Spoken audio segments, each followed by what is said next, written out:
Hi, this is Jordan Moorhead with the Austin Real Estate Investing Podcast. Today we've got Kat Ashley on. Kat is a realtor with Coldwell Banker here in Austin, and she helps all sorts of people get started with real estate investing in the Austin area. Hey, Kat, how are you? Hey, I'm great. How are you doing? Awesome. So great to have you on, and I'm excited about what we've got in store here today. Before we get started, could you tell everybody what your favorite restaurant in Austin is? Okay, so my favorite restaurant is Uchi, UCHI. Mm-hmm. And I am curious if you've had this on the show before, but I'm not a foodie by any means. I am Mm-hmm. actually a vegetarian, Oh, but wow. Uchi I absolutely love because they have this amazing 9-course tasting menu just for vegetarians. Oh, And really? yeah, the food is impeccable. I mean, I would never in a million years put most of these concoctions together, but Mm-hmm. um if you're familiar with the restaurant, I think it was a well-known chef, Tyson Cole, that actually started this restaurant and later branched out to Uchiku or Mm-hmm. Uchiko. Mm-hmm. So just a fabulous place, especially if you're a vegetarian, but even if you're not, I mean, plenty of things to eat there. So Oh, yeah, they've got amazing sushi. I did not know they had a vegetarian tasting menu. Um, yes, and it's extensive. yeah, I'll have to try that sometime. Um, Yes. so for all of our audience, could you tell everybody who you are and how you're involved with real estate investing in the Austin area? Yes, absolutely. So I've been in the real estate world for about 4 years.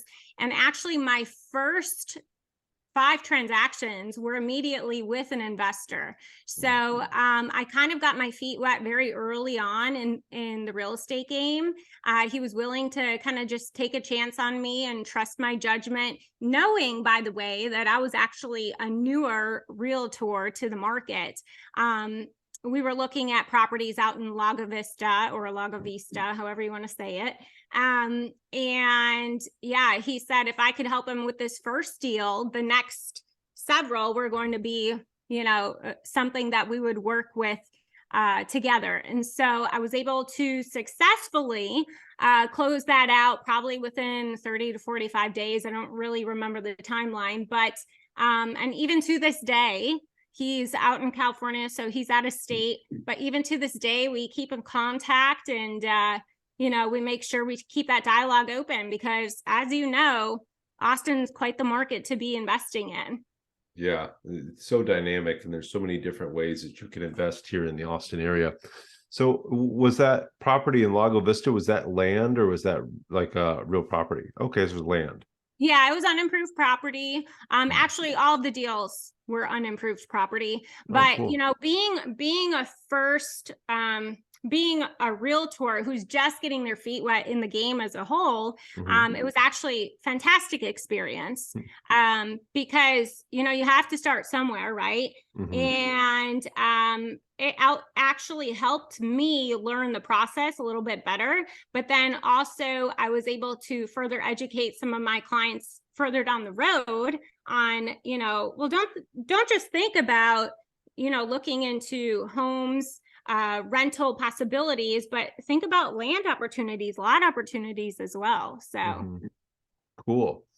That's awesome. So with those land deals, was he just buying and holding on to the land, or was he have another purpose for it?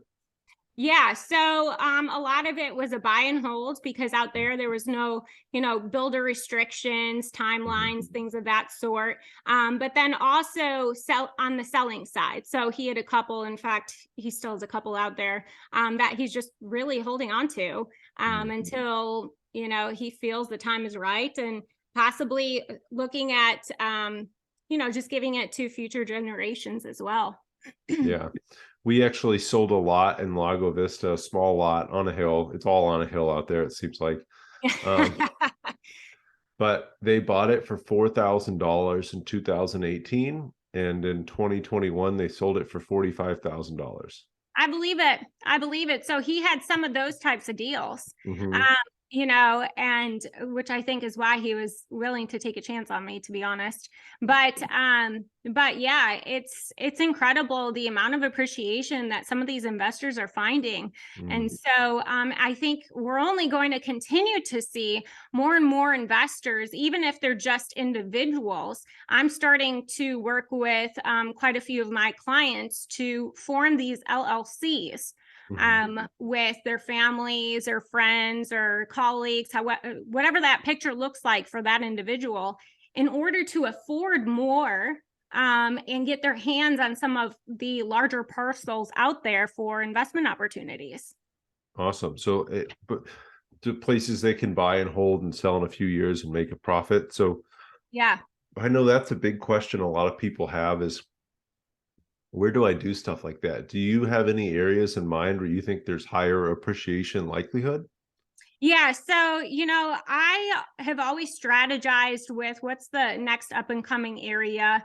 I did that with my personal residence, but then also, from an investor perspective, one of the things I like to look at, it sounds kind of weird, but the roadways, and I'm not talking like off of 35, right? I'm talking those major roadways. If you kind of zoom out of Texas and you're looking at the major intersections that are going from north, south, and east and west, what are those little towns looking like right now?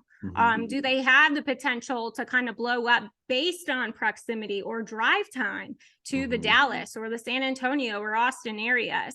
Now, a lot of proposed projects. So, for example, you may already know this, but they're talking about a potential airport. They're talking about a Venice meets Disneyland meets Vegas resort. Did you hear about this part? Yeah, in Southeast Austin, over by Tesla and the airport. Yeah. And so, but my strategy to my clients is kind of going a little bit further out from there, right? And buying bigger pieces of land. And if they can afford that and kind of just sit on it, the project may go through or it may not, but that may be a gamble that you should think about taking if your budget allows, right? So things like that. And even with the major roadways, where are those expansion opportunities? So when I had first moved to Austin, it was back, oh gosh, I don't even remember the year, probably 2017, somewhere around there.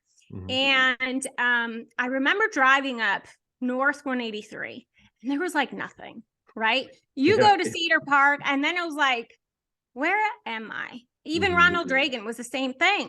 And I remember taking a drive down there and I was like, oh my gosh, this is going to be something, because everything just suddenly stops after Cedar Park, right? Yeah. And I took a drive down 29, and just the way it was kind of set up, it reminded me of what 620 was at that time. We all know 620 is a bear, right? But you have every major convenience, you have fantastic communities, you have commercial buildings, offices. And so I actually could envision 29 as the next 620. And so here we are, like fast forward, a few years later, and all of a sudden 29 is just blowing up with major franchises. 183 has expanded now past, over 29. So these are the types of things that I look for, and I think has certainly helped in my success in finding not only primary residence, but then also, investments as well. Awesome. And on the primary residence note, I know when we were talking before we got started here, you said with your primary residences, you've done something similar. So could you explain what you've done to turn your primary residences really into investments here? Yeah, so I definitely always go a little bit further out than where everything seems to be a convenience, right? If you don't have like kids that you have to send to school, and you're not necessarily commuting somewhere for work, that sort of stuff, I more often than not would encourage people to do what I have done, which is go to that next town that looks like it still has a like a quaint downtown area. It's probably a little bit dead, right? And then kind of like zoom yourself out of that area a few miles, and you're likely going to find some good parcels of land, or maybe even like a new community that seems to be in podunk, right? So I did that. Not only I lived in Illinois, moved to Nashville, did it in Nashville, and then again here in Liberty Hill, Texas. Oh, cool. Yeah, and communities like that in Austin could be something like, Kyle and Bastrop and Liberty Hill, like you're talking about. 183 is just growing like crazy out there, and someday they'll be done with that highway expansion. I'm sure you deal Yeah. with that. Someday we'll see. Yeah. But yeah, I mean, and there's so many more that I think are up and coming, like Florence. Mhm. I think that's going to be another big one here, not far in the future. That's awesome. So, what got you started with real estate, Kat? What attracted you to it? So really what kind of got me interested, I have to be honest, it was those HGTV shows. So when I was in high school, I remember like going to going to figure out, okay, what's my degree going to be in college? And I remember I go to my parents and I was like, I really love like HGTV. I feel like real estate's kind of my thing. And my parents came from a very traditional corporate background, and they're like, sweetheart, you kind of have to like find something to fall back on. And so I had to go, get my degree. And then I ended up in a corporate environment for about 15 years. But in hindsight, it was all very relevant to where I am today, right? So even though I wasn't doing real estate back then, it actually prepared me very well, in my opinion, because I understand the importance of not only communication, but how do you run a business? Like, what does the operations and the internal processes and systems look like, right? And so, so that's how I ultimately got started, with the idea of real estate. But when I moved here to Austin, I had got up and left Nashville, and I had a corporate career over. The headquarters was over in London, so I was going back and forth, which was a fantastic opportunity. And I was like, you know what? Now's the time. Like, I've had this great experience. I am just going to make the plunge. And let me tell you, my first year, I made less than $10,000 in commissions. Wow. And I was like, oh my God, what have I done? Yeah. Right? It's like, I don't even know where to go from here. But, I stuck with it and put my systems and processes in place, and just networked and finally got to where I am. Probably made a lot of phone calls. You know what? I have to be honest. I'm not a big phone call person. Really? Yeah. And here's why. I don't think I come across very authentic. And I know that works. By the way, I know that works for so many people. Like, they're super successful with those phone calls. But mine was like, my jam has always been like open houses. Yeah. Like, open houses are my jam. And so from the investor perspective, like I may have mentioned before, it's usually I work with these buyers who are looking for their primary residence. And then I just, through education and through just tons of information over time, I'm able to convert them to kind of take that dive or that leap into the investment world for the first time ever. That's really cool. So you just did a bunch of open houses and built your business from making $10,000 the first year to doing really well these next years after this. So is there a big mistake that you've seen investors make that you think that you want to tell other people about? Like, hey, don't do this, something like that. So in my opinion, don't always just, try to fit yourself in the mold of what a traditional investor may look like, right?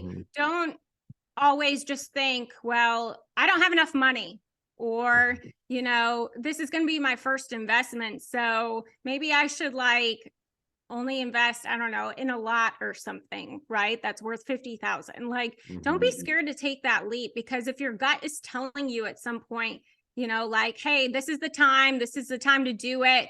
There's always going to be, depending on your long-term game, right? Your portfolio, your long-term game. Is it a short-term hold? Is it, you know, a quick turnaround?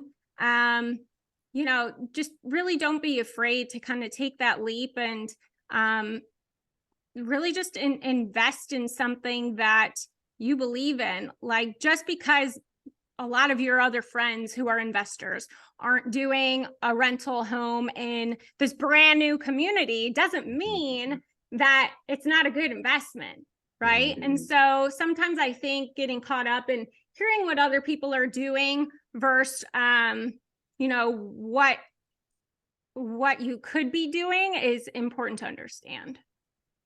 Yeah, just stay true to yourself, really, Yeah. and follow your gut. Is kind Yeah. of what it sounds like. Yeah, exactly. Yeah, that's cool. So if you had to start over today as a realtor, would you do anything differently? Oh gosh. I'd make more money the first year. No. Well, sure. Yeah. You know, if I were to start over, I can't really say no. I can't really say I would. And here's why. Because I believe that even that struggle in that first year really teaches you something. It taught me to drive forward with the passion and the persistence, right? Even if I didn't see the return right away, you know, it's still possible as long as you just keep grinding at it, keep going. There's a lesson in everything to be learned, right? And so, did I make mistakes along the way? Did I not follow up maybe as much as I should have? Yeah, I'm sure. I'm sure, right? But that's also those learning curves are really what propels an entrepreneur forward in their career. So I don't know that I have any regrets like that. Because I try to stay very optimistic that everything happens for a reason, you know? And so that's what we should be focused on.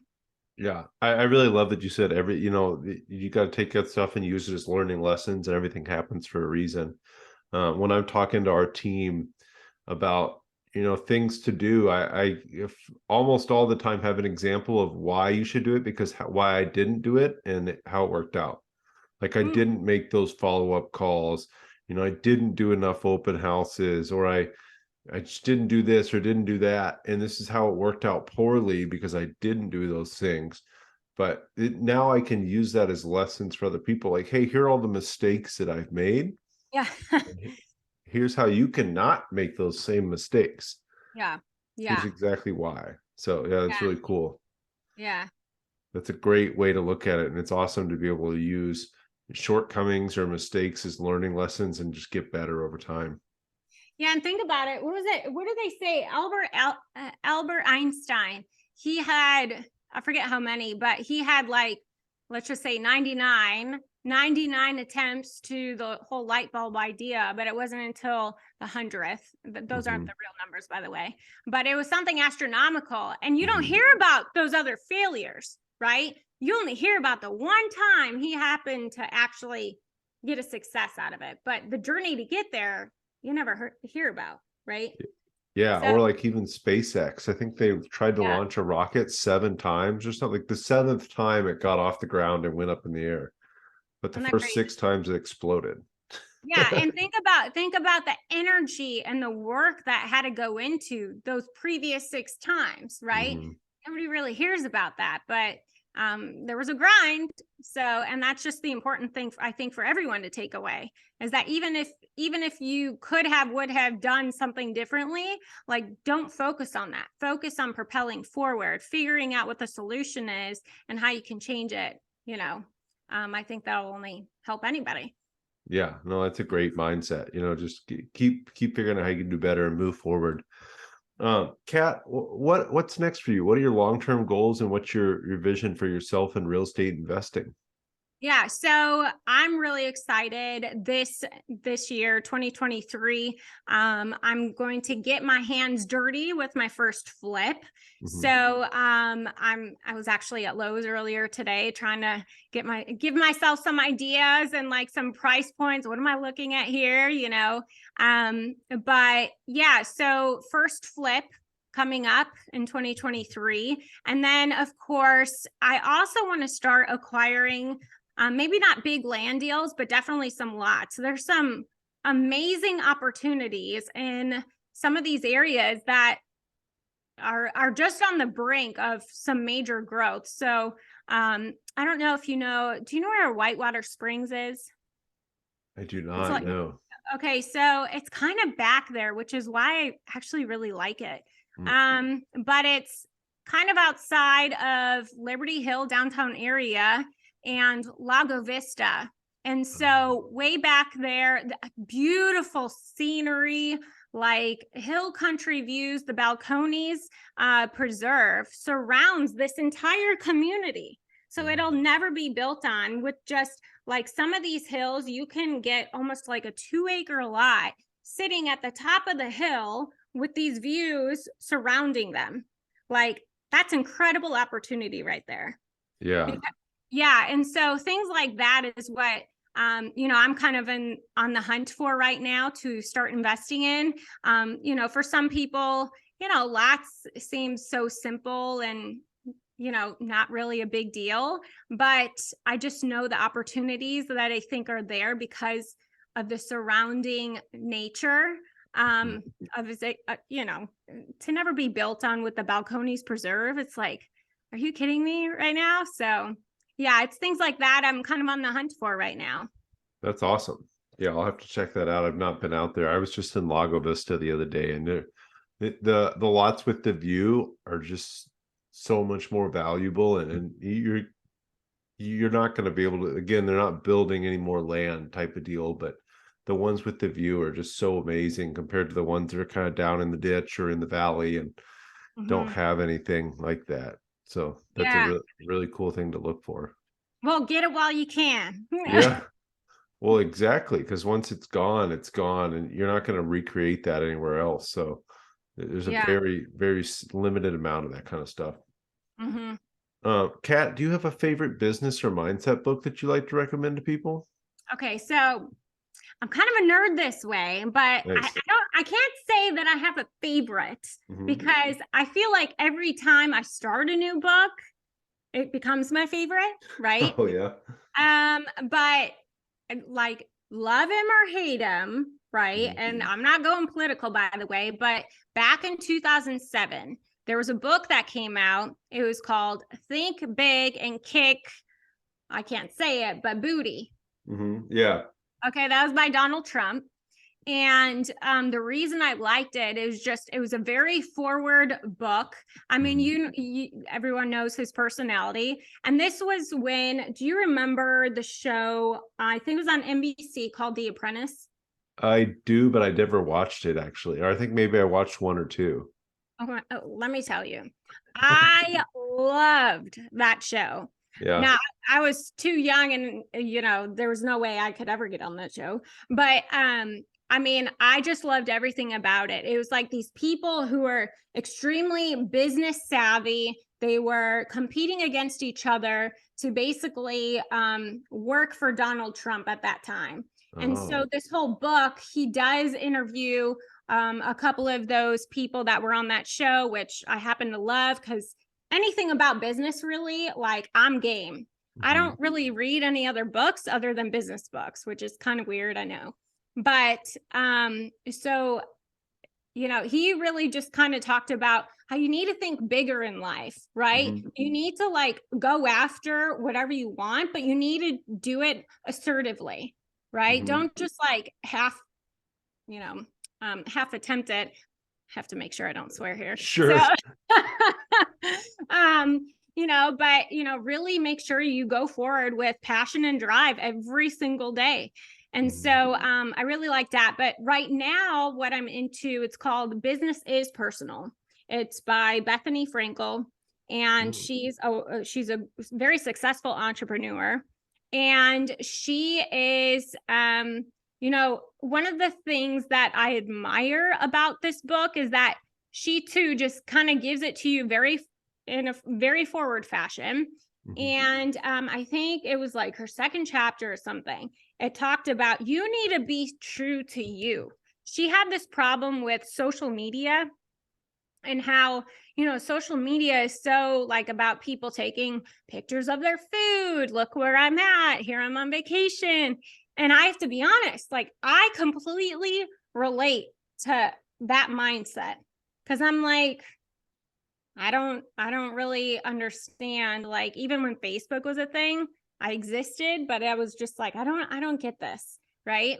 But she talks about making that mind shift adjustment and really kind of getting yourself out there. Even though you're going to use that platform for business, there's a way in which you can do it that's not as formal. And so once you make that mind shift adjustment, things kind of come together by using social media, but still being authentic to your true self. So, Yeah, that's an awesome piece of advice there too, because people don't want to just see business things on social media, but when you can put a lot of business on there and then still be true to yourself, it really resonates with people. yeah. So it's so that's what I'm in the middle of right now. Cool. So business is personable and thick, think big and kick assets, let's say. Yeah. Um, Hey. Okay. That's a much better way of saying it. yeah, I've read that book. It is a good book. Yeah. Kat, what is the best way for people to get a hold of you? So if they want to learn more about you, if they want to talk about land deals, investing in Austin, stuff like that, what's the best way they can follow you or get a hold of you? Yeah. So my Instagram handle is Kat Sells TX, KAT Sells TX. Nice. And my website is texasrealtycollectiongroup.com, or they can just pick up the phone and call me at 512-484-0243. Awesome. And we'll have all that in the show notes for everybody too. So again, at Cat Sells TX on Instagram. I'm at Jordan Moorhead on Instagram. At Jordan_Moorhead on Instagram. Make sure to follow both me and Kat. We would love to talk to you about real estate in the Austin area. And if you're looking to buy land and want to know where the best land deals are, definitely reach out to Kat. All Thank you right. so much. Thank you. We will talk here soon, Kat. Okay. Thanks, Jordan.